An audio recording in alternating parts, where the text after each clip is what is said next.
But anyway, I'll talk about steroid hormones on another day. Today, I'm just going to. Hypothyroidism should be a relatively easy topic, so let's just get into it. The way that I think of hypothyroidism, you can think of it can be thought of in terms of you have to, the main themes, I guess, are production, metabolism, and autoimmunity. Ran out of space there. Autoimmunity.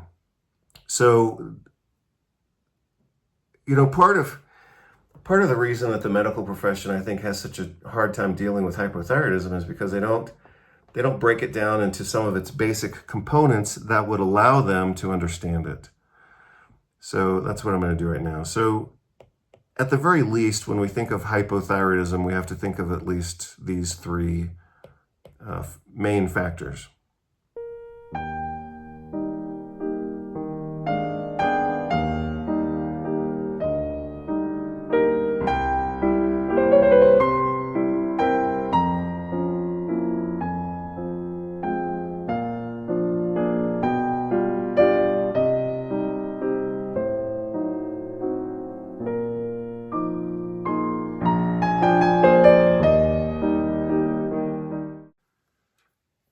Good morning, everybody. Well, actually, I guess it's the afternoon. So it's happy afternoon, everybody. Dr. Vasquez here, coming to you live with a lot of different topics that I would like to talk about. So I'm going to start by making a list of things I want to talk about. And that's actually kind of the theme of this entire video, is talking about stuff that I think will be interesting to all of you, even though for me, maybe I don't have like some big personal drive to talk about some of these things, but I could talk about them if you want to hear about them. So I'm going to talk about those things now. So for today, I want to put topics. Topics for today. I could talk about music. I'll probably make a post about music because I haven't posted about music in a while. I could talk about watches. I'm actually kind of interested in watches, so maybe I'll say a few things about watches right now. Everybody has like a smartwatch these days. Tells you, well, in this case, this watch tells me distance, exercise, exertion, time, date, weather. And I have tried to love this watch, but I never use it because I can't stand all the damn details. Oh yeah, it tells me phone messages as well. I can't stand having all that stuff like right in my head all the time. Oh yeah, this is a different topic. So that's why I went back to mechanical watches, which I happen to love. So at some point I could talk about watches. The thing is, as some of you know from my other posts, I'm mentoring a group of 4 young men, and they have obvious gaps in their knowledge of the world, and they're just young kids, but they also never had a good father. None of these kids had a good father, let alone grandfathers and uncles and all that kind of stuff. So they have huge gaps in their knowledge of things, ranging from business to relationships to watches to boots to how to use a chainsaw. So anyway, that's why I have to review some of this basic stuff sometimes with them. And so then it's on my mind and I think about making a video out of it. But I don't know. I mean, you can learn that stuff from other videos, other sources, but sometimes I like to talk about that stuff too. But I guess an interesting occurrence for me about music and watches, interestingly enough, is by not using digital watches, in my experience, that gives me more space, which I call mind time. Because if you're wearing a digital watch, especially a so-called smartwatch these days, if you're wearing a smartwatch, it's every 30 seconds or every 10 seconds, it's telling you the weather, your steps, the calories, altitude, oxygen level, messages, phone messages, all this stuff. I mean, that just eats up, again, what I call mind time or executive function. And so I saw a very interesting video the other day. It was kind of basic, but this guy, I guess, communicated this idea to me in a way that I could actually use. And he basically said, I mean, it's stuff that we all know. I mean, we all know this. But you have to have empty space in your life and in your house. You got to have empty space on the floor so you can get on the floor and do exercises. Just like you have to have empty space in your mind, so to speak, for new ideas to grow. And, to kind of fertilize your own ideas and interests, so to speak, not with more information all the time, but with empty space so your own ideas have, a space to kind of grow. And I was thinking about that in relation to music. And if you look at, so let me just complete the thought. Mind time requires empty space, empty time, emptiness. And if you wanted to expose yourself to really good examples of that in music, and I'm sure these aren't the only examples, but if you look specifically at the music of Chopin and I think his name is Saki. Sometimes I can't remember if it's a K or a T. Eric Satie. Eric Satie. But those pianists in particular made really good use of empty space in their music. And maybe I'll provide some examples of that either in this video or a different one.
So what else did I want to talk about? I'm making my way to thyroid hormone, and we're going to talk about hormones today because I said in the video yesterday that I would talk about hormones pretty soon, so that's the topic of today. But in my own life, I've been kind of interested lately. I'm just going to say one more thing, and then I'll move on. I've been interested in lots of different things, and I don't even know if I should talk about this. But I'll just go ahead and mention it. I've had a renewed interest lately in clothes, like good clothes. I was at a cafe the other day. This is a true story, obviously. I was at a cafe, and I had just left a really nice men's clothing store that I like a lot. And I decided at that time to not buy, I decided to not buy this jacket, the one that's under my overcoat. And then we went to a cafe and just drinking a coffee and eating a piece of whatever. And this guy was seated at the table in front of us, older man, probably 65, I'm guessing, or 60. And man, that guy was dressed up. That guy was, it wasn't like fancy dressed, but his pants and his shoes and his shirt and he had like this scarf and a nice kind of sport, I guess it's called a sports coat or something like that. I don't really like calling them sports coats, but I think that's what they're called. And I was like, damn, that guy is really well dressed. And like, it felt to me like a gift, like to see this guy so well dressed. And I thought, I wanted to say something to him, just thank you for kind of inspiring me to not dress like such a slob all the time. But around the time we were going to leave, and I was going to say to him, thank you for being so well dressed and being a good example. He had some company show up, so I didn't want to interrupt their conversation. But if I ever see him again, I'm going to say, thanks for being a well-dressed man. It was just inspiring. A lot of, obviously a lot of young people these days dress like slobs, and I'm guilty of the same thing. I grew up in Houston, Texas, and so my experience of growing up in Houston, Texas was a lot of times we just dressed for survival. It was like shoes and shorts and a tank top just to survive the heat and humidity, because we did a lot of work outside and things like that, and exercise and bikes and all this kind of stuff. So I always, I grew up kind of dressing for survival, not dressing for any style or anything like that. And so, my default is to wear whatever's comfortable, but sometimes it just looks sloppy. And so I'm trying to dress a little better. And for that reason, wear, something other than a plastic watch. I presume at some point in most men's lives, they wake up one day and they just can't do plastic watches anymore. So I've gotten to that point myself. So let's see what else. I guess that's about it. The only other thing on my mind, and I guess I'm kind of clearing out my own cobwebs, so to speak, to get started on this topic. And I already got into it. So I'll just mention it. Something that I've done lately that's been kind of a good experience for me is making my own leather stuff. So I'm going to say it's not that difficult really. Make your own leather stuff. So I bought this bag, like a backpack, on one of our last trip to Mexico. And it was okay. It was a little bit boring, but it was very standard. It was just a standard, good leather utility backpack. It's actually right here on the floor next to me. And I spent a few hours like decorating it. I put a leather strap on it. I happen to love leather in general, but especially green leather. So I put a green leather strap on it, and that really pimped it out. I really like it a lot more. I made a watch band a couple years ago that was pretty cool. I don't use it anymore, but I still like it.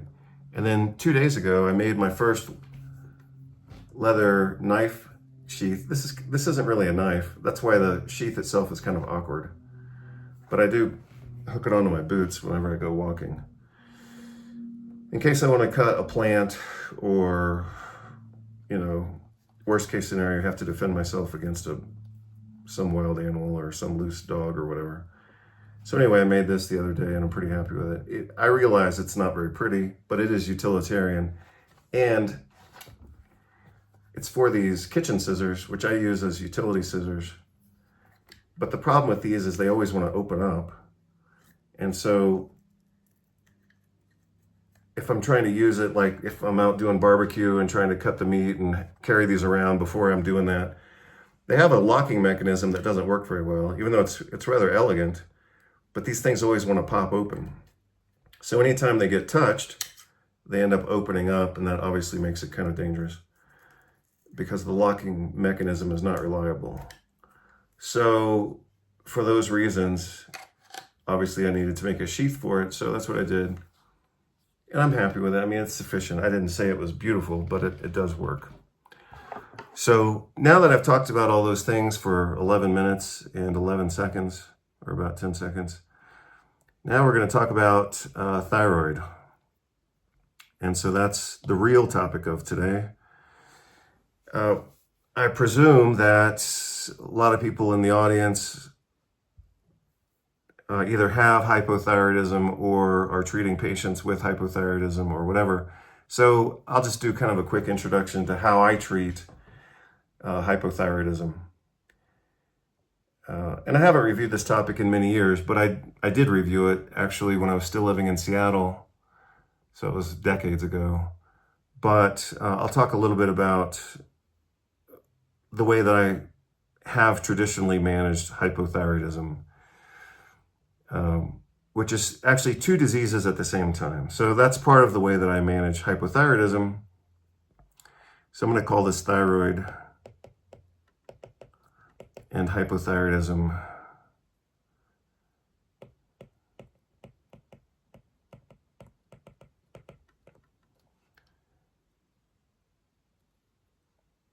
But when we talk about hypothyroidism, we have to talk about, at least three different types. And I think this is why the medical doctors get so confused about this topic. I mean, my training in endocrinology in medical school was pretty pathetic. We had these two guys. They were both, one was a physiologist, PhD, and the other guy was an endocrinologist.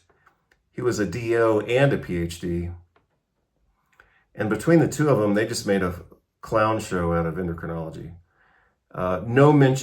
Literally no mention whatsoever about DHEA, for example. And this was back in, let's say 2008, so it wasn't that long ago. What does that make it? 17 years or something like that. So they sucked. I mean, I remember the teachers telling our entire class of 170 students that DHEA was irrelevant and of no clinical use. Well, that's just stupid. It would certainly be stupid now, but it was stupid back then too, and it was stupid probably 10 years before that. So DHEA is the most abundant steroid hormone in the human body. The human body isn't going to expend all of that biological energy to create a hormone for no reason. So it's the most abundant steroid hormone in the human body for a reason. And these clowns just said, oh, it didn't matter. Oh, and so that pissed me off, of course. So I had already written about and studied and used DHEA in clinical practice and in some of my books. So I was personally offended when they said that DHEA didn't matter in clinical practice. So I compiled a few articles. It wasn't excessive, but maybe 5 or 6 articles or something like that. And I sent it out to the class because we had a group email. And holy crap, later that same day, the dean of the medical school wrote to me and he said, you will not send out research articles to the students. So I thought that's kind of a paradox, right? Because obviously medicine's ego is that they pride themselves on science, but it's only the science that's convenient to their paradigm, right? They don't want anybody talking about something they don't know about. So anyway, that's what happened. But anyway, I'll talk about steroid hormones on another day. Today, I'm just hypothyroidism should be a relatively easy topic, so let's just get into it. The way that I think of hypothyroidism, it can be thought of in terms of, the main themes, I guess, are production, metabolism, and autoimmunity. Ran out of space there. Autoimmunity. So, part of the reason that the medical profession, I think, has such a hard time dealing with hypothyroidism is because they don't break it down into some of its basic components that would allow them to understand it. So that's what I'm going to do right now. So at the very least, when we think of hypothyroidism, we have to think of at least these three main factors. And I'll talk about all of those right now, but I'm not going to get really deep into autoimmunity. I'll just talk mostly about production and metabolism right now, and I'll save autoimmunity for another day. So the way that I've traditionally kind of drawn this out for patients when I'm explaining it is to say, look, here's your brain. At the bottom of your brain is the pituitary gland. And that's really where things start to become important clinically. Because the pituitary gland makes TSH, which is what we measure clinically in laboratory blood tests. TSH then goes to the thyroid gland, which of course sits in the neck, and it's commonly referred to as a butterfly-shaped gland. So I'll try to draw it out like a butterfly, something like that. And then the thyroid gland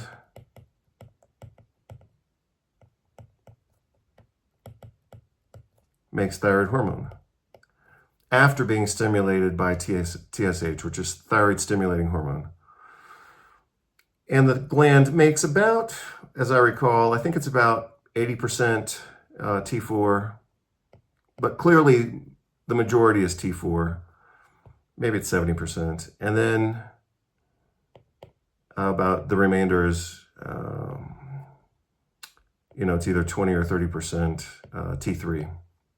And T3 is famously known as the active form of the hormone. And that's true. So, unlike the conversation with vitamin D, where most people think 125 dihydroxyvitamin D is the active form and 25 hydroxyvitamin D is the inactive form, that's not correct. But in this case, this, I think, is correct.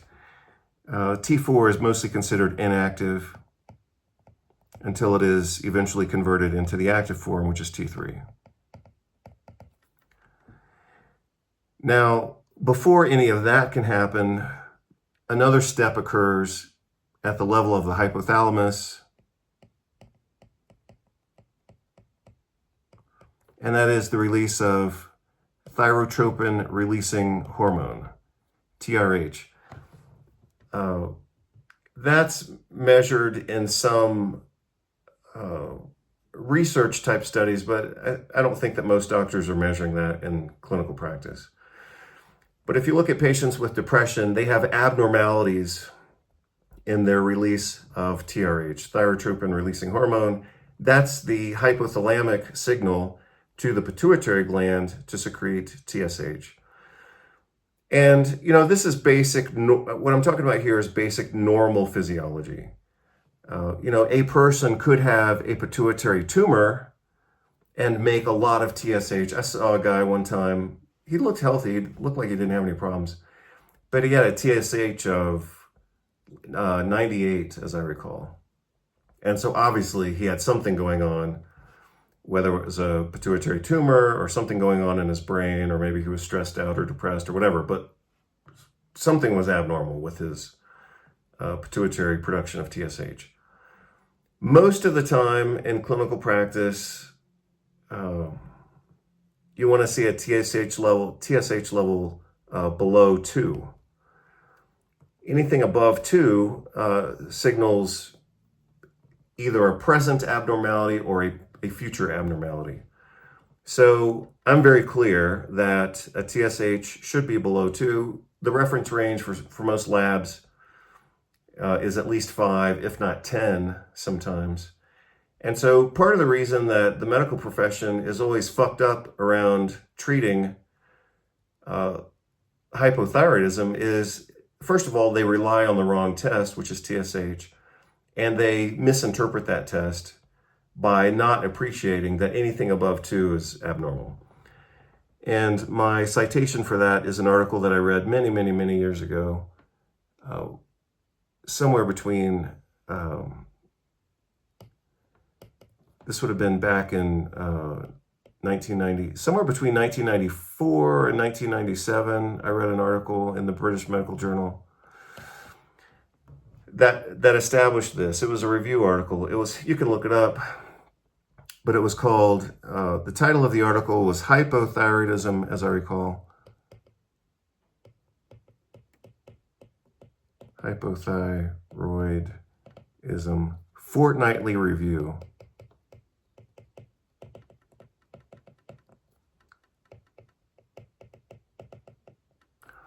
So I'll look it up. and I'll see if I can provide you the citation, the exact citation, but I think it was between 1994 and 1997, certainly before 1999. But again, it was the British Medical Journal, Hypothyroidism, subtitled Fortnightly Review. And in that article, the author states that a TSH greater than 2 signals increased risk for thyroid problems in the future, that the gland is starting to fail. When the gland is failing, it needs more push, so to speak, from the pituitary and the hypothalamus, so TSH levels go up. So when you see an elevated TSH, it's not because the thyroid is working better, it's because the thyroid gland is becoming less efficient. And so as the gland begins to fail, whether for metabolic reasons, as I state here, or autoimmune causes, as I introduced there, the gland is starting to fail, so it needs more signal to function, and that's why the TSH level rises. So a high TSH is a signal showing you that the gland is starting to fail and that it needs more stimulation to perform its job as perceived by the body itself.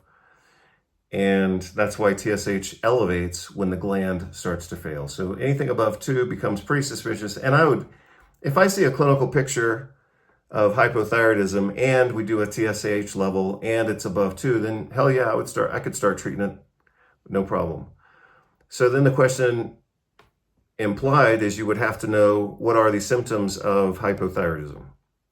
And I'm going to give you the list that I memorized from one of my early teachers on this topic back in the mid-1990s, and that was Alan Gaby, who in one of his presentations, which I memorized from a cassette series that I purchased, Alan mentioned his list of symptoms of hypothyroidism. And so, like I said, I was a young student at the time and I memorized the list. So Alan's list is fatigue, depression, cold hands and feet,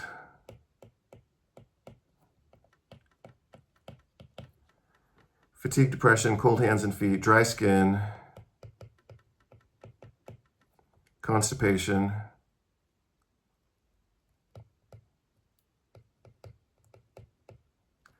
fatigue, depression, cold hands and feet, dry skin, constipation.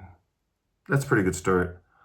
So, and obviously I could rattle that off pretty quickly, and I could rattle that off with patients. If I'm sitting with a patient who brings in lab tests, or I do the lab tests, and we see, a TSH of 4 or 5 or 10 or 15 or whatever, my next questions, if I haven't asked previously, and if they haven't told me previously, then I would say, I'm going to ask you these questions to see if you fit the pattern of hypothyroidism. Fatigue, depression, cold hands and feet, dry skin, constipation. Now, obviously fatigue could have other causes. So you can't just say, oh, well, you have fatigue and you have a TSH of 4, therefore you're hypothyroid. You have to look for other causes. So this has many other causes. Depression obviously has many other causes. Vitamin D deficiency, zinc deficiency, magnesium deficiency, B12, folic acid, B6, and obviously, social and personal causes. But cold hands and feet starts to become very specific. Not a lot of conditions cause cold hands and feet. So it's classically thyroid, like low thyroid,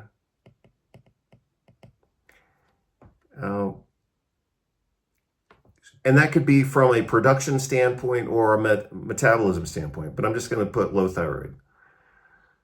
The other, kind of academic cause of cold hands and feet would be peripheral vascular disease or peripheral arterial disease. So let's say you're working with a patient who's 70 or 75 or 80 and is a lifelong smoker, and they've got cold hands and feet. Well, yeah, it's because their arteries are probably clogged up from, decades of smoking. And so you wouldn't necessarily jump on hypothyroidism at that time. But again, very few conditions cause chronically cold hands and feet. Low thyroid, from a production standpoint or a metabolism standpoint, you could also think of high estrogen, and you could also put low testosterone there. But mostly you're thinking thyroid. But obviously you could, if it's a young, overweight woman who appears to be kind of an estrogen farm, then yeah, you could think maybe there's too much estrogen going on here and that's screwing up thyroid function. If it's a whatever aged man who's really skinny and frail looking and depressed and doesn't have any motivation in his life, then yeah, you could start to think testosterone, and I'll talk about testing that later. But again, not a lot of conditions cause cold hands and feet. I guess if you had somebody who appeared normal and they had cold feet, and they get cramps whenever they walk, then again, this is kind of academic, but you could think of coarctation of the aorta.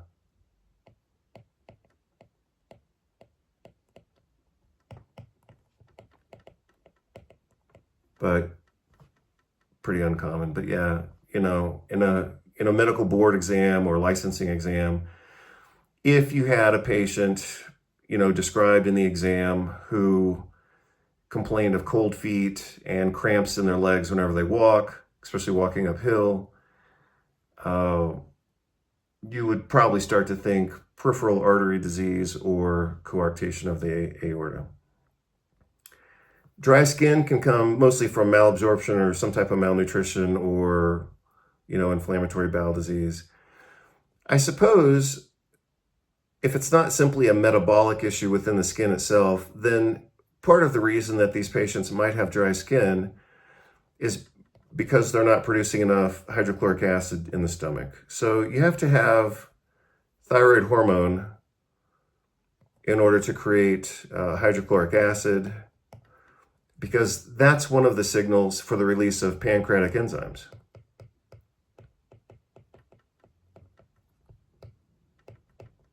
And if you don't have pancreatic enzymes, then you're going to have fat malabsorption because the fat's not going to be digested properly. So one of the things that thyroid hormone does is stimulate or enable gastric acid secretion. So if a person is hypothyroid, they could come in with dry skin because the stomach's not producing acid and therefore not signaling the pancreas to release its enzymes to help digest fat. So those are some dots that you can connect. Obviously, if the entire metabolic rate is slowed down, then people are going to appear just sluggish and tired and cold and constipated. So that's another issue that could happen. Along with slowing things down, so the way that I would look at this clinically, so let's go into clinical exam. So we talked about symptoms there. Now let's go to clinical exam. What would you look for clinically in these patients?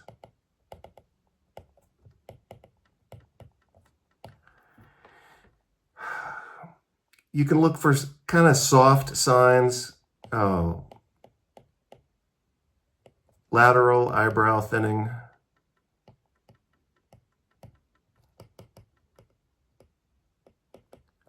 so like their eyebrows get kind of thin out on the sides. That's presumed to be a sign of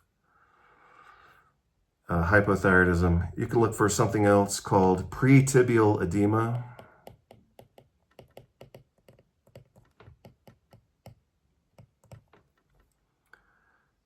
That's self-explanatory if you're a doctor. But then you would have to look for other causes of edema as well. So obviously, like congestive heart failure or liver failure or something like that, or renal failure for that matter. So I guess I'll mention that. So your DDX there, differential diagnosis would be congestive heart failure, liver failure, protein loss through the urine, so kidney function, kidney. I mean, that's kind of, again, the basics. Or just venous insufficiency.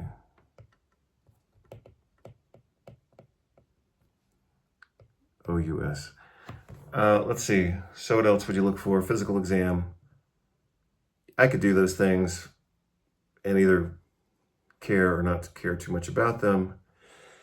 But the other thing is you can just feel their hands and feet. So you want to assess clinically the temperature of their hands and feet. So I'm going to say temperature of hands and feet. So, whenever you meet a patient and you shake their hand or you touch their hand or whatever, if they're colder than you are, then maybe they're hypothyroid. That's assuming that you're not hypothyroid yourself. But you can, touch their hands, touch their feet. If it seems like, wow, you're really cold, and we're in Houston, Texas, or Miami, or whatever, and you shouldn't be so cold, then that would support, your suspicion anyway. But the thing that I really look for in physical exam is bradycardia.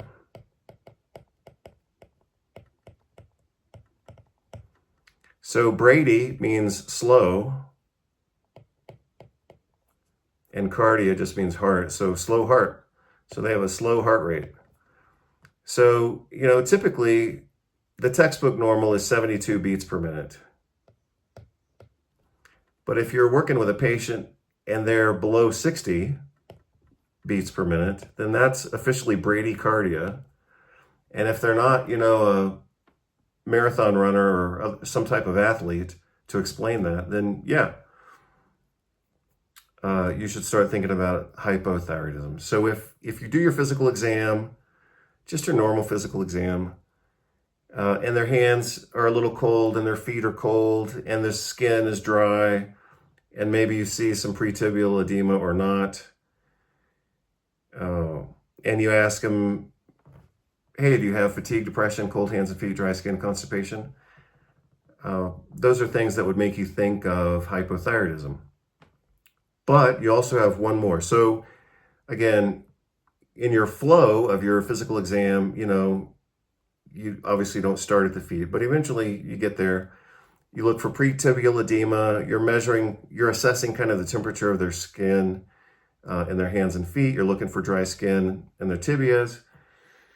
And maybe by then you've taken their blood pressure and you've noticed that their pulse rate is slow. But while you are at their feet, the most important thing for you to look at is their Achilles reflex.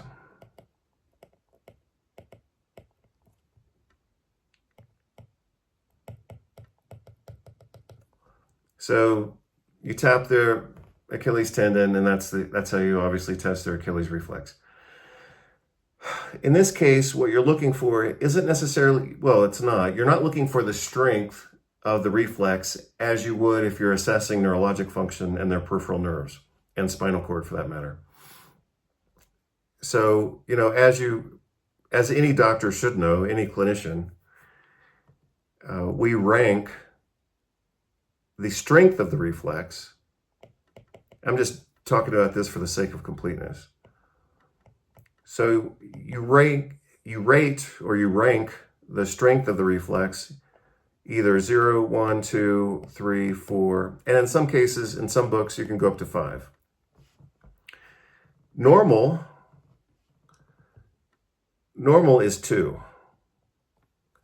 So that's just based on clinical experience. If it looks normal to you as a doctor or as a clinician, depending on what your degree or pedigree is, then you say, hey, that looks normal to me, and you call that a 2.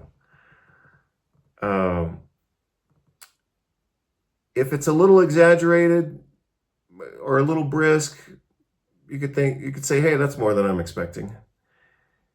And then you might start thinking actually of hyperthyroidism. Obviously, you would think of spinal cord injury. But we're just going to call this hyper. We're on our way to hyperreflexia. It's just more than a 3 is more than I expected. Maybe I want to look at that next time. we do physical exam. So a patient comes back in 6 months and you made a note to yourself, hey, let's check those reflexes again. Something's not right here. So, or 4 is like, whoa, that's way more than I expect. Or in some books, you could go all the way to 5, and that's with clonus. So you hit their tendon and it starts to beat automatically on its own. That's clonus, and obviously you're starting to think, you're not just thinking, hey, this is too much. You're starting to think spinal cord injury or some type of spinal cord involvement.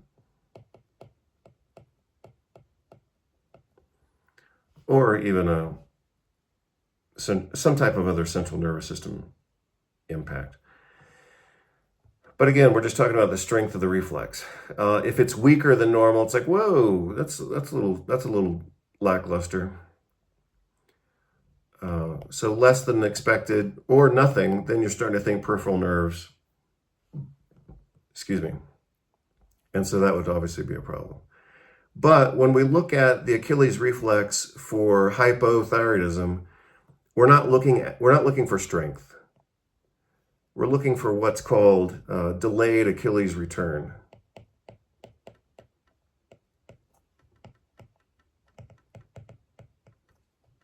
Delayed Achilles reflex return.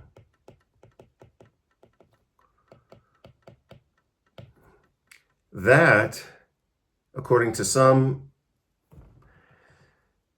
experienced clinicians and some of the older textbooks, that is diagnostic of hypothyroidism.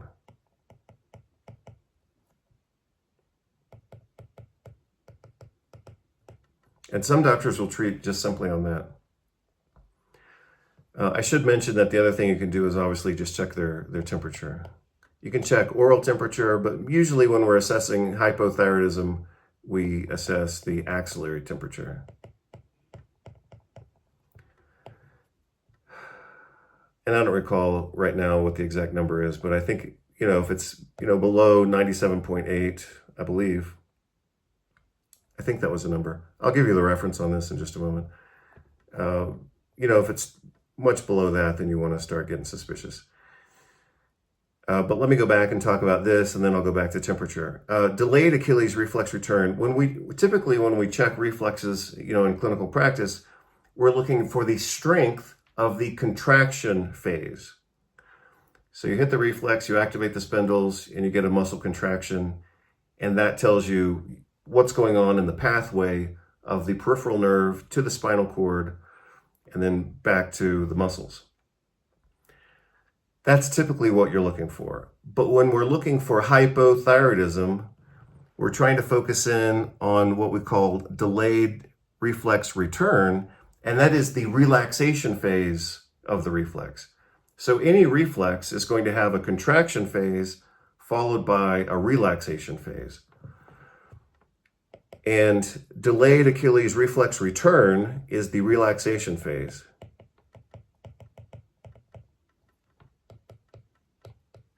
And that is abnormal, supposedly, only in hypothyroidism. So, and that's well documented. It's well documented in some of the older physical exam books. Especially, I'll give you the reference on that, because I'm going to give you two different references right now. The book that you would reference in this case would be DeGowan and DeGowan. I think it's DeGowan, N-I-N. I guess they were two brothers or two sisters or whatever, but it's DeGowan and DeGowan. I'll just put quote marks. DeGowan and DeGowan physical exam or physical examination. It was a classic physical exam textbook. So that's not, some fringe thing. That the finding of delayed Achilles reflex return being described as pathognomonic or indicative of hypothyroidism comes from DeGowan and DeGowan physical examination. In terms of measuring axillary temperature, which patients can do at home, that comes from a textbook by a medical doctor named Broda Barnes.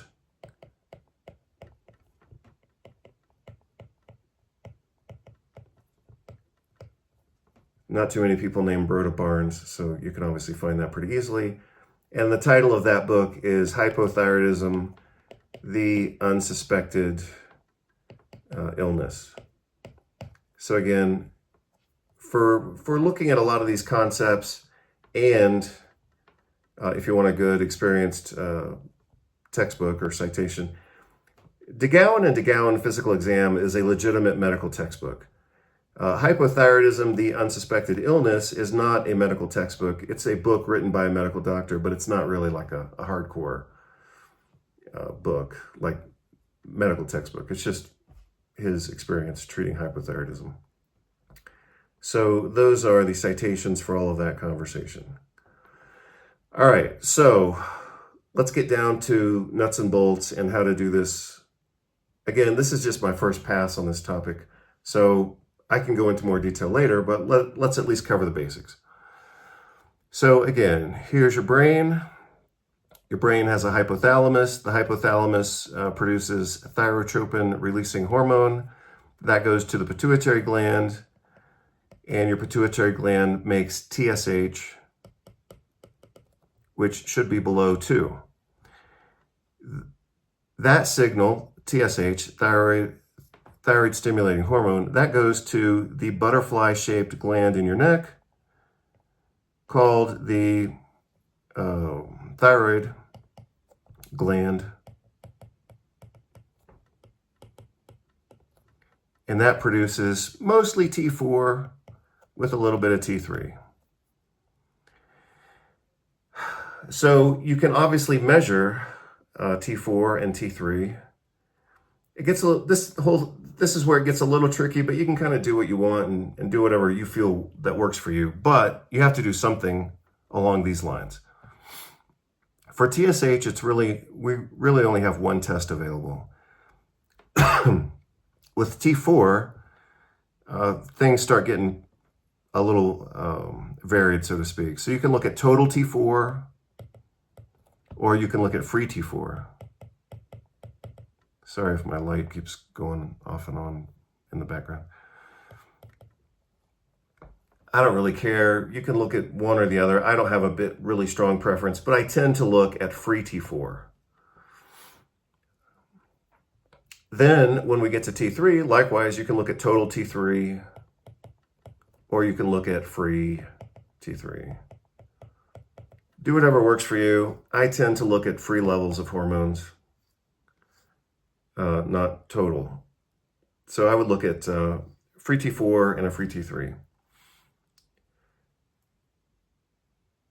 If your goal is to, and this should be your goal, if your goal is to properly assess someone's thyroid status, then you have to measure it appropriately, not just take the easy way out and look at TSH.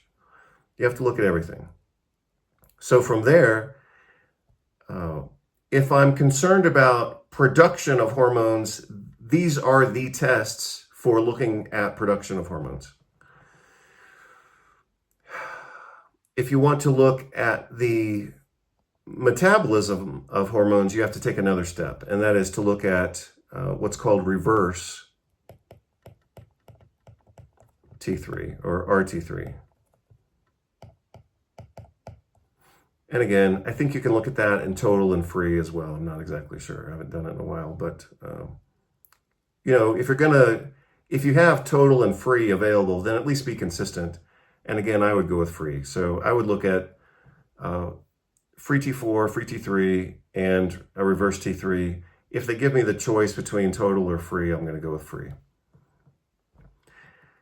So the importance of, so up until this point, I've talked about hormone production, and that's what you need to look at. You need to look at TSH, you need to look at free T4 and a free T3.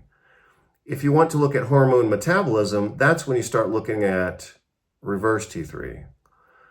Because in medicine, something exists, which is well documented, called reverse T3 syndrome. And this is associated with increased mortality. Mortality, which is obviously death. which is supposedly what we're in business to prevent. So, any doctor has a legitimate reason to measure this because it is a prognostic indicator of death. And the reason for that is because it is a surrogate marker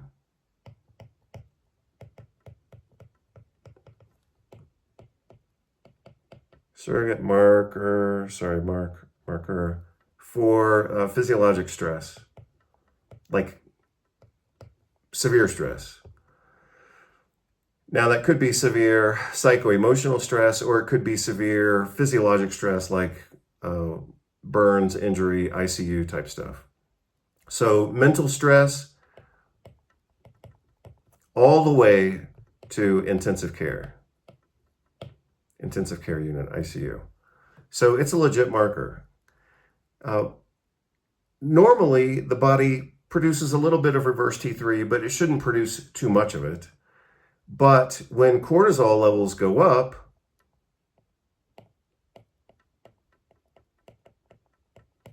because of mental stress, surgical stress, trauma, burns, sepsis, whatever, cortisol levels go up in response to those types of stress, and that raises reverse T3 levels. Because what the body is trying to do, theoretically, from an anthropocentric viewpoint, what the body's trying to do at that point is conserve energy. So your body, in times of stress, wants to conserve energy, and therefore part of the effect of cortisol is to slow the metabolic rate, and that basically cortisol kind of changes the metabolism of thyroid hormone production and secretion. So with elevated levels of cortisol, you start to see kind of a slowing down of these conversions so that the body doesn't expend unnecessary energy. And so you'll see total T3 will start to go down and reverse T3 will go up. Obviously, if one is going down and the other one's going up, you can look at the ratio there. And I've used that at times, but I've never found that necessary to use that ratio. So in my book, I talk about this and I provide the citations, but you can look at the ratio between reverse T3 and total T3. And some doctors use that. I personally haven't had a lot of either need or success for using that ratio, because a lot of times, at least in my experience, by the time you're getting to that level of detail, once you have the numbers in front of you, you don't need a calculator. You just need to look at the patient, look at the labs, and go for it. So, for example, like if I get a patient, and you can use the laboratory reference ranges for this for some things, but if you get a patient who has a TSH greater than 2, let's say their T4 is normal or a little bit on the low side, and their T3 in the reference range is on the low end, and their reverse T3 is sometimes even high, then yeah, that's somebody who needs some support. And obviously you want to support them from, the base of whatever the problem is, whether it's, inflammatory disease where they're taking a lot of prednisone and that's what's causing their thyroid to get all jammed up here in its metabolic pathways, or if they're stressed out because of an abusive partner or an abusive friend or family or employee or employer or whatever. You have to look at the picture and not just treat the hormones, so hormones, let's assume for a minute anyway, that hormones don't just get screwed up on their own, that you have to look for the cause of what's screwing things up. And so, yeah, we can treat their thyroid problem, but we want to treat whatever is upstream as well. And that doesn't mean you have to wait, because by the time you're identifying abnormalities in their lab results, you need to go ahead and treat their lab results as well. So obviously, focus on the patient. You are informed by the clinical picture and the lab results, and from that you make a decision. But you don't want to just treat their labs, so to speak, and ignore what's causing them to feel stressed out, or what is screwing this thing up to begin with. It could be autoimmunity, it could be drugs, it could be some type of physical or psychological stress. So you have to look at that. And at that point, you may decide to go ahead and start treating them. I would typically treat them. Sorry, let me get my pen to work again. I would typically treat them with a combination of T4 and T3. A lot of docs in the medical world are completely ignorant of the fact that the thyroid gland secretes mostly T4, but also importantly secretes active T3. Because T3 is what your brain needs. So the brain does not have the ability, apparently, to efficiently convert T4 into the active hormone T3. So if you see someone who has a low T4 and a low T3, or an imbalance between their production of T3 and reverse T3, meaning that they're making too much reverse T3, then you need to give them some T3. So for example, these are thyroid tablets. These are 100 micrograms, but it's only T4. If we give someone T4, but they're also lacking T3, then they're not going to have an optimal, clinical outcome, especially for depression and mental apathy. So, their body can be hypothyroid. You can treat them with thyroid hormone, and they might still feel depressed or sluggish, and that's because they don't have T3 preformed to help push their brain to function properly.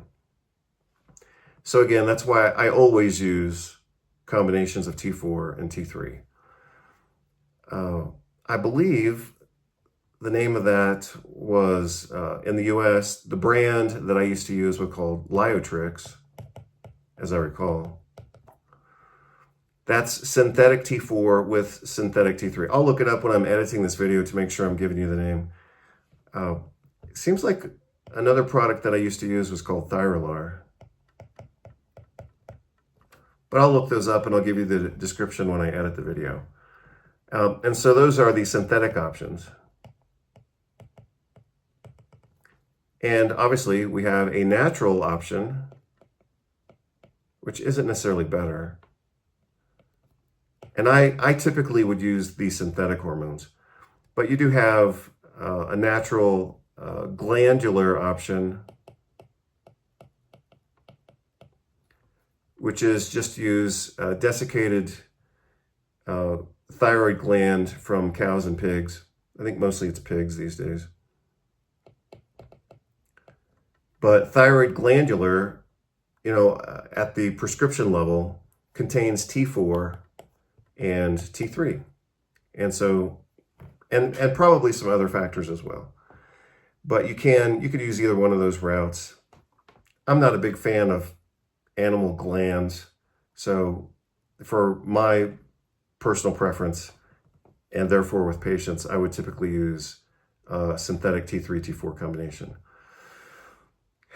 And yeah, if I felt like it, sometimes I would just use T3 by itself. Maybe that's what Thyrolar is. I don't remember exactly right now. But sometimes I would just use T3 and forget about T4 for a while. And if you want the reference on that, that's an entire protocol that, 30 years ago was called the Wilson's protocol.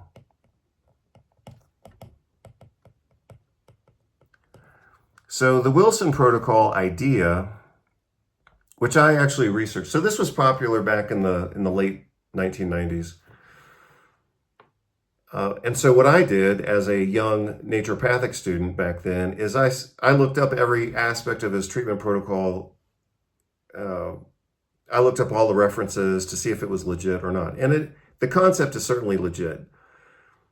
The concept behind Wilson's protocol, at least at that time, which I'm presuming is still true, is that, and again, like I said, I looked up all the references and kind of made my own decision on this and found him to be accurate in this concept. When people are stressed out and their cortisol levels go up, that impairs the conversion of T4 into T3. So let me draw that out down here. So again, we go TRH to TSH to mostly T4, and then that T4 needs to get converted into T3, especially for the brain to function. When people are, let me change colors here just to make it stand out. That's obviously not what I'm looking for. Still not what I'm looking for. I'm just going to change to red. When people are stressed out and their cortisol levels go up,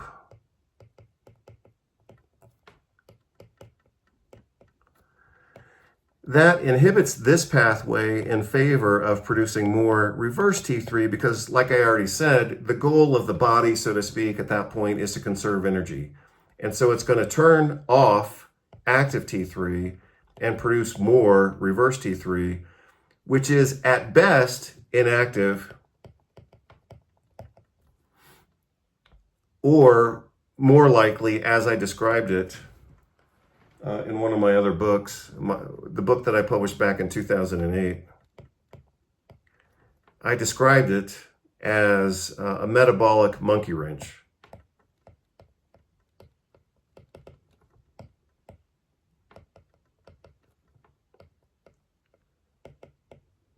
About time for some food. So, one way of looking at reverse T3, which is probably true, is to say that it's inactive. If we wanted to get into a little more detail, we would say that it's not simply inactive, it's actually anti-metabolic. Whereas T3 pushes metabolism to be hotter and faster, and so that's pro-metabolic. So that's pretty much all I have to say about thyroid from a production and metabolism standpoint. Like I said before, in the complete conversation, and I could do this later, of course, we would have to talk about the other main consideration with hypothyroidism, and that is autoimmunity. What I talked about in this current hour was production and metabolism. And that's most of what you need to know. I'll give you a clinical pearl just because I've seen it work. So all of this is correct. If you wanted to do something a little more nutritional, I mean, we have a lot of options in terms of botanical medicines and things like that. But if you wanted to just be a straight and strict, orthomolecular nutritionist, then one of the things I've seen work is just giving people tyrosine and iodine. So those are the nutritional precursors to the production of T4. And it sounds really basic and it sounds really simple, but I've seen it work. I've seen it work to the point of normalizing the clinical picture and lab tests. So if you get someone who's got a clinical picture and some labs that are starting to look like hypothyroidism, let's say it's a young woman or whatever, who maybe doesn't want to take, prescriptions, or maybe you don't have prescriptions in your scope of practice. Yeah, you could try them on, 2 grams twice a day of tyrosine and a few micrograms of iodide, and see if, a month or so later they feel better, they feel warmer, they've got a little more energy, and their labs normalize. You could do that. So, but in my case, in my clinical practice, I always have people on a multivitamin anyway, and I have them, straightening up their diet. So by the time I'm starting to get suspicious of these problems, I'm not really thinking, hey, they need tyrosine and iodine. I mean, we could still do that. But, by that time, I've got everybody on a higher protein diet and iodine, so I'm not really concerned about those things. And for those reasons, I would typically start to jump into Lyotrix, Thyrolar, again, whatever's available as a generic combination of T4 and T3. I like synthetic. If you don't like synthetic, or you don't care, or the patient doesn't care, you could use a natural product.